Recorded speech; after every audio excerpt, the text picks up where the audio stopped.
you are not your money. Your money is a tool that helps you create the life that you are wanting to live. I am so excited to be joined by Leisa Peterson today. For over 2 decades, Leisa has been on a journey of self-discovery and healing the wounds of the financial trauma that she faced growing up.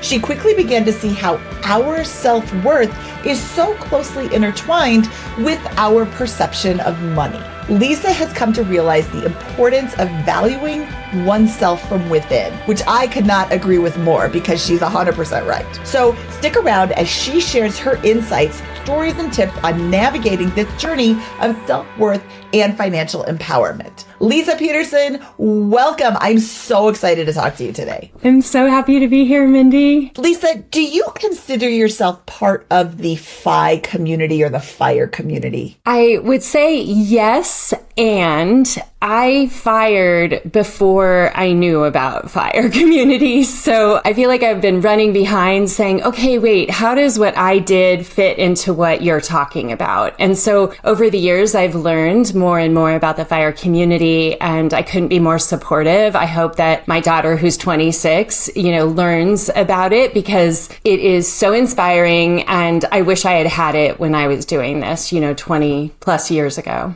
But now let me ask you this. Are you working 40 hours a week or more? No. That can't work anymore for me. And it hasn't for a long time. But unfortunately, I will share that my husband had a health crisis about 1.5 years ago. And it caused me to pause, both of us pause, and look at how much we were working and the realization that I didn't need to do this for the money. I didn't need to do it to prove something. I didn't actually know why I was working so much. And I shut a whole bunch of things down in my business as a result. Yes. So because you are financially independent and because you work for yourself and because you are the boss of your world, you can choose to cut things out or add things. If your husband has, and I hope he makes a miraculous recovery and is back to normal and whatever, if he happens to get to that point and you're like, you know what, I do want to add some stuff back in, it's your life, you can do that. But if you had a full-time job, you couldn't. You would have to do whatever your boss tells you, which is the whole point of financial independence. Okay, and rant, let's go back to you. This is supposed to be the Leisa show, and here's me just like talking. But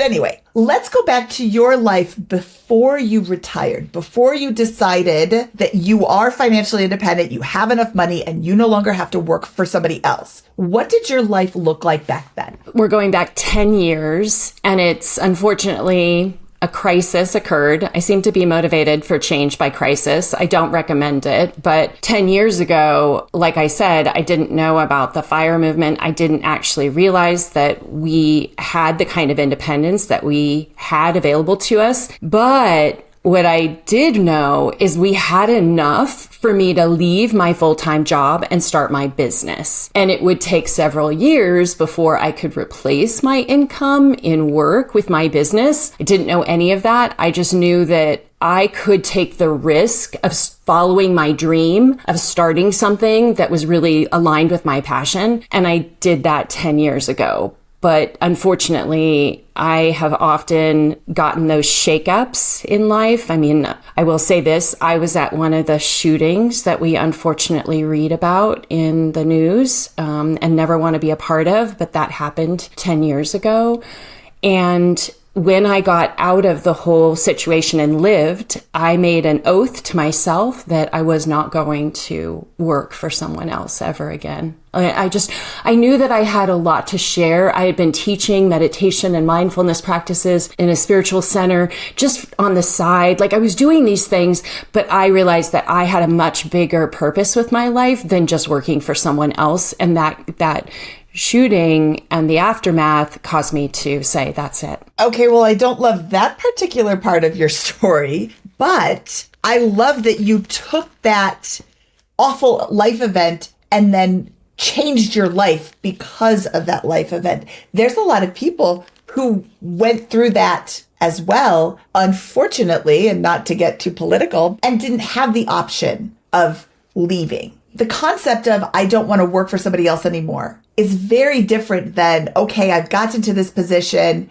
now I can quit. How did you decide to leave the security of your W-2 and go out on your own? I was already a financial advisor at that time, and so my income was completely dependent on the sales and the relationships that I had developed with my clients. So I was walking away from them, which I think added an extra level of complexity because I didn't know, who would take over their accounts and how they would be cared for. But ultimately, it was about choosing myself and my own happiness more than anything else, including the money. There was just this thought deep inside of me, and I've lost people I love far too early in life, and I think deep inside of me it was like, you know what, you don't know how long you have, and you are not following the things that are most important to you. You are not sharing the things that you love to talk about with your clients in the way that you want. What if you just walk away? And it did feel like a death.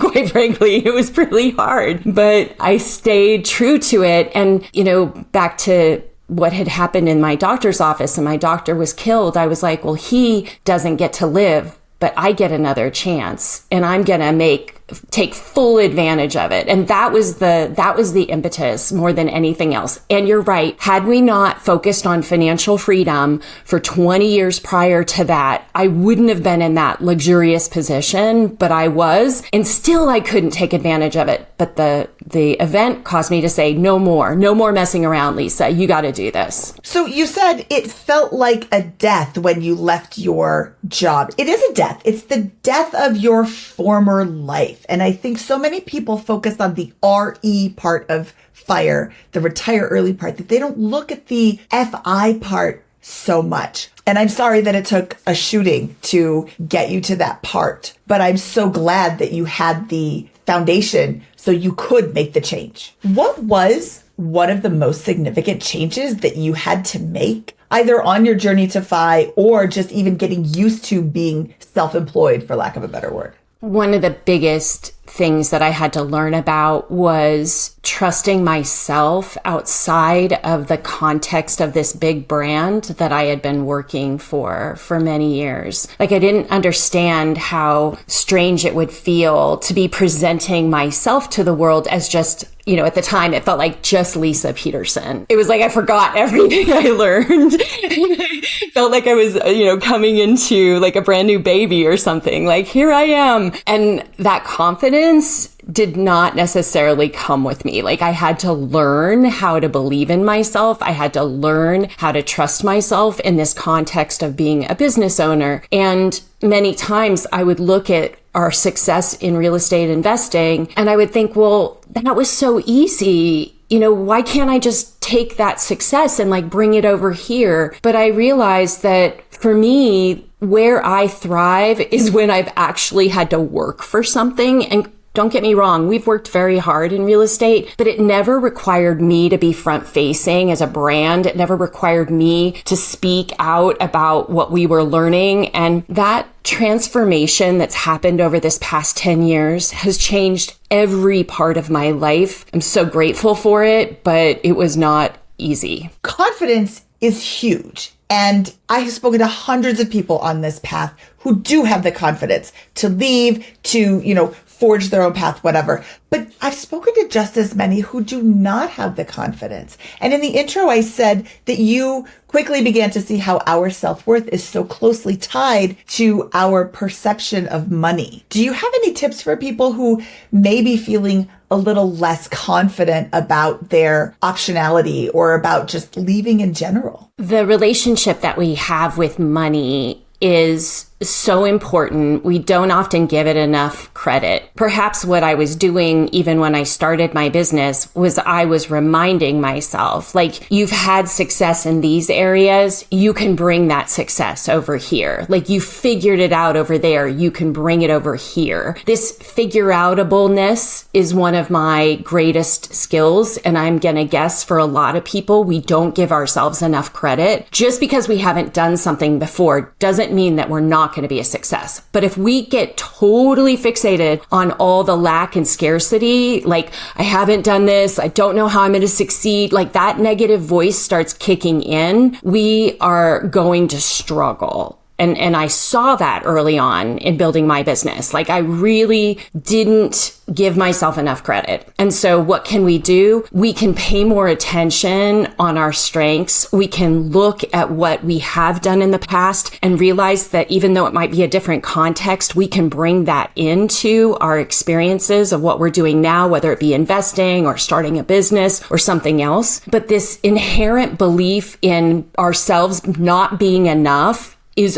chronic in our society. We translate it. We take, I didn't make good decisions with my money in the past, therefore I'm not enough. Like we look for reasons to give ourselves this kind of thought or feeling. And my point is that is a really, really dangerous game to play. And it is a game. It's kind of, when you learn about neuroscience, you see that we're wired to remember the fear and not remember the reward, the wins, the successes. And so we've got to learn how to train ourselves to be thinking, I am enough. I have done this before. Look at these examples. Have great people to surround you that are building you up, lifting you up, not knocking you down. There's so many parts to this, but does that help? That's really helpful. And that brings up another point that I want to make. Community in this specific instance is almost even more powerful than any other community, because what you're doing, pursuing financial independence, is weird. Nobody else is doing it unless you live in Longmont, Colorado, where we kind of like the mecca of FI, but nobody else is doing this in your real life. Most likely, it can be so easy to lose steam and be like, oh, what am I doing? Why am I not having the latest and greatest of everything? Why am I not going on all these vacations that I can or cannot afford? Why am I not doing what everybody else is doing? Why am I making it so hard on myself? ChooseFi.com/local. That's ChooseFi.com/local. This is a list of every local Choose Fi group in the world, not even just America, in the world. There are 276 at the time of this recording, chapters of Choose Fi local groups where you can go and connect with other people near or near-ish to you that are on the same path, that will help you stay motivated, that will let you, they're all in different sections of their path right now. There's people who are retired, living the best life, and can help you stay on the path. So when you go to these communities, one of the things that is going to happen for you is you're gonna start paying attention to the limiting beliefs that you have about money and about investing and about financial freedom. And sometimes it will be called out by your friends, your new friends. They'll, hey, you just said this, but I want you to know that's probably not helping you. Like that might be getting in your way. And so much of my work is around these limiting beliefs that we hold on to, but they're so close to us. We can't find them typically on our own because that's the sea that we swim in. That's where we've lived our whole lives. So we go to these communities and we start hearing how people speak. We hear about their stories of struggle and what they did to overcome it. And in the course of that, we learn about the beliefs that we've been given from childhood that are showing up and probably not helping us. But we got to get those out. Like it's really tough to move you into a completely different state if you don't change some of the beliefs that you've been holding onto in the past. Absolutely. You have to change your mindset in order to reach financial independence. So let's pivot to your money. I am assuming that you did not just reach financial independence because of your W-2. What are you investing in? Correct. We did not get there that way. My husband's a general contractor. And so almost 30 years ago, we began building houses that we would move into and live in for a handful of years before building another one. We would then sell the house we were living in and we could make as much as $500,000 without paying income tax on the proceeds.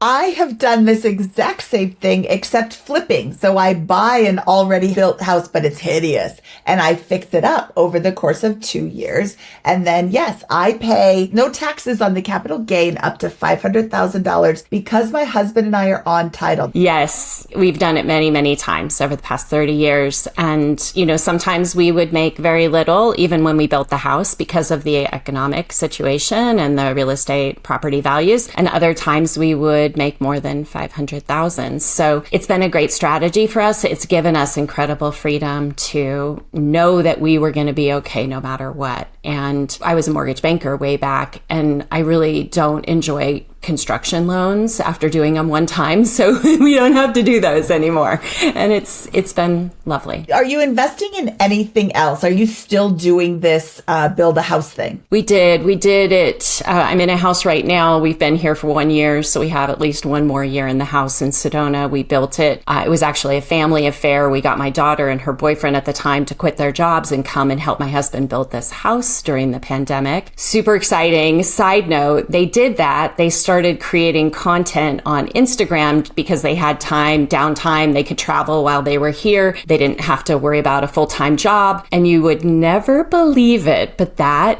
business exploded. And now they travel the world being paid to ski, which is really funny, and camp, and like they're content creators on Instagram and TikTok and YouTube. And maybe watching me do this, even in my late 40s, to start an internet-based business was a little bit of inspiration, but they are incredibly talented at understanding how to get people to get outdoors. And they're teaching people about getting outdoors and camping and backpacking and all kinds of good stuff. I just want to say that mostly because we never know when we encourage our children to come and learn from us and grow with us, which is what we were doing, what can come of it. Like, it's a very addictive lifestyle to be in. And if our kids can get a taste of it, they're like, oh yeah, my daughter says I will never work for someone else again. I'm going to always be self-employed. And her goal is to become, financially free by, she's 26, by 30 or 35, which is just amazing. And I know she could do it. Yeah, that's awesome. I know she can do it too. And to answer your question, so we built this house. Interesting story. We built this house for $550,000. At the time, the way I do these projects is I'm like, okay, to put a year and a half of time into building this house, I need it to be worth, at the time I thought $850,000. And if we got there, then I was like, it's all worth it. Everything's awesome. And I knew we would live in the house for a couple years, but because of everything that's happened in the real estate market, it is probably more like 1.3 million. I share that because I like to think of things as like two buckets. There's the goal, like the financial goal of this is what I need to have happen, which was my $850,000. But that other money that got made is kind of like an abundance goal. Like maybe it's going to happen, maybe it's not. But I've learned that my greatest joy comes between the 850 and the 1.3 million, not from what I expected, but from the unexpected. Like that's one of the places that I get the most joy in these days. Now you need to put 2 more people on title and live in there for 4 more years or 2 more years and then pay no capital gains taxes. I know. What is your biggest FI takeaway that you would like to share with our audience? It would be that you are not your money. Your money is a tool that helps you create the life that you are wanting to live. Don't get those confused. You are incredibly resilient and you can do whatever you set your mind to. Money is a tool that helps us to live these amazing lives of great freedom. But like we started this conversation, do not let money tie into how you feel about your own self-worth. Do not let it be a yardstick to measure what you're worth. You are priceless no matter how much money you have. I love that. Leisa, thank you so much for your time today. This was a lot of fun and it's always great to talk to you. Is there anywhere that our audience can find you and specifically your book, The Mindful Millionaire? A great place to go would be wealthclinic.com/vision. If you opt in, you'll get the first chapter of the book, you'll get a meditation, you'll get some other goodies, but you can check out what I'm up to in the world. I love that. Thank you so much, Leisa. And thank you so much for joining us today, my dear viewers and listeners. If you like this video, please click the thumbs up and don't forget to subscribe to this channel for more videos with inspiring fire stories just like Leisa's. This is Mindy Jensen signing off.